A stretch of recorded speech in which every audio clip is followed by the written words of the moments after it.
Congress MLA Ramesh बंडे सिद्धगौड़ा के मुतासिबाना और नफरत पर मबनी बयान की मजम्मत करते हुए social democratic party of India Bengaluru की जानिब से फ्रीडम पार्क में पुरअमन एहतजाज का इनेकाद किया गया, जिसमें बड़ी तादाद में पार्टी कैडर्स और ख़वातीन ने शिरकत की। इस एहतजाज में कहा गया कि रमेश बंडी सिद्धगौड़ा का बयान न सिर्फ आईने हिंद की तौहीन है, बल्कि ये एक मुजरिमाना इश्तिआल अंगेज़ी है। मामले की संजीदगी को देखते हुए मुतालबा किया गया कि एमएलए के खिलाफ फौरी एफआईआर दर्ज की जाए और उसकी असम्बली रुकनियत फौरी ख़त्म की जाए।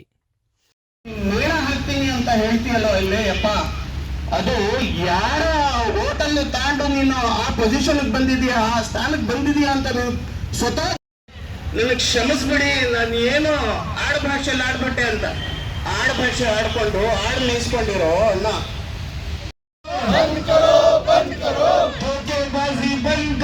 धोखेबाजी बंद करो, नहीं चलेगा नहीं चलेगा, नहीं चलेगा नहीं चलेगा, नहीं चलेगा नहीं चलेगा, नहीं चलेगा नहीं चलेगा, नहीं चलेगा मनुवादिया नहीं चलेगा, मनुवादिया नहीं चलेगा, नहीं चलेगा नहीं चलेगा, नहीं चलेगा नहीं चलेगा मनुवादिया नहीं चलेगा, मनुवादिया नहीं चलेगा।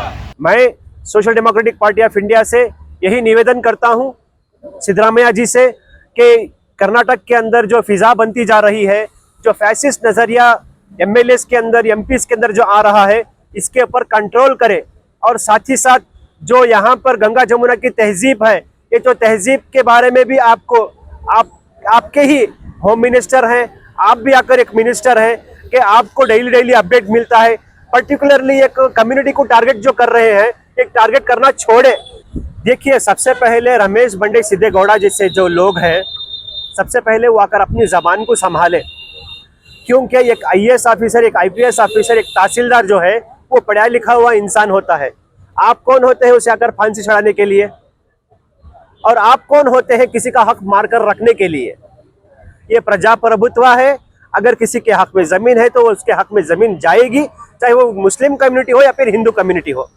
मैं यहाँ से माध्यम से ये भी कहना चाहता हूँ रमेश बंडे सिद्धगौड़ा जी से कि आप ये बयानबाजी छोड़कर जो आपके इलाके के अंदर एक फैसिज्म फैल रहा है, वो फैसिज्म को रोकने की कोशिश कीजिए, क्योंकि ये टीपू की सरजमीन है। ये टीपू की सरजमीन है जहाँ पर हिंदू भी रहते हैं, मुस्लिम भी रहते हैं। अगर आप वहाँ की फिजा ख़राब करना चाह रहे हैं तो आप खुल्लम खुल्ला बोल दीजिए हुकूमत से कि हम वहाँ की फिजा ख़राब कर रहे हैं, नहीं तो हम लोग आपको सुधारने के लिए यहाँ से निकल कर आएंगे। एक एहतजाज के जरिए एक आकर गवर्नमेंट के पावर लेकर हम आएंगे और हम गवर्नमेंट से भी इल्तिजा करते हैं रमेश बंडे सिद्धगौड़ा को आकर कड़ी से कड़ी सजा दी जाए, 420 केस उसके ऊपर लगाया जाए और साथ ही साथ उसकी जो मिनिस्ट्री है उससे आकर बर्खास्त किया जाए।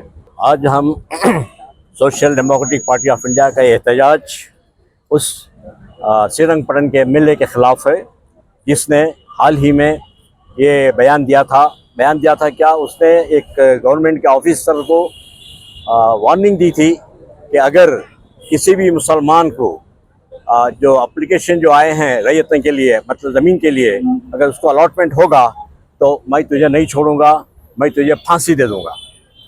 ये उसके बोलने का हक़ ही नहीं है, उसे किसी हालत से हक़ नहीं पहुंचता कि ऑफिसर को दे। एक तो गलत कानून बात है, ये जो चल रहा है ये हमारे कॉन्स्टिट्यूंसी में है, और वो लोग जो है जो नागरिकता है ज़मीन किसान एक मुद्दत तक, तो ज़मीन उसके हक़ में जानी चाहिए, ये ऑलरेडी है। और इसी बात को लेकर के हमारे चीफ मिनिस्टर सिद्धरामैया जी ने कहा था कि उन किसानों को उनकी ज़मीन रजिस्टर कर दी जाए, लेकिन इसके ख़िलाफ़ इसने उठ करके वो बात कही है। और जो ऑफिसर वहाँ पे पहुँचा है उसको कहा है कि एक भी अगर मुसलमान को ये ज़मीन अलॉटमेंट करेगा तो मैं तुझे फांसी पर लटका दूँगा। ये गलत बात है। जैसे कि आपने कहा 92% के से ज़्यादा मुसलमानों ने वोट देकर यहाँ पर कांग्रेस की हुकूमत को कायम किया है।